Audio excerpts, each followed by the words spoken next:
Can you have one without the other? Do you have to do continuous performance, or can you use continuous performance and still do a little bit more of the traditional process? Yeah, I think that's a great question because I think when it first became popular that let's get rid of the annual appraisal and go to something different, the pendulum kind of swung all the way to the other side, and um, employees and HR and companies realized they might have made a too drastic move by taking away all of the annual stuff. So what we've done, and I think we found a really good balance that we still have different each quarter. We might bring in just goals in the first quarter, but then the next quarter we'll bring values and goals together, and then the following third quarter we'll start to talk about competencies,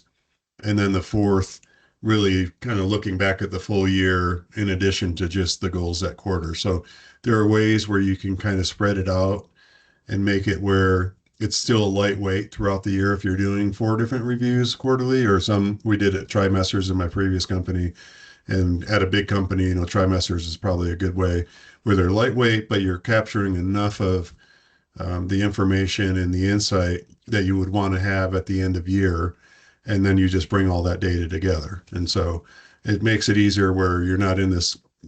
death march in December or whenever they're scheduled to be done, where people are just having to do, especially if you have a team of more than 6 or 8 people and you've got to do these appraisals and gathering all this data and stuff. And so by having frequent check-ins, whether it's check-ins on progress in a system and then being able to talk about that along the way, all of that data that's being built can feed into those quarterly and end of year appraisals.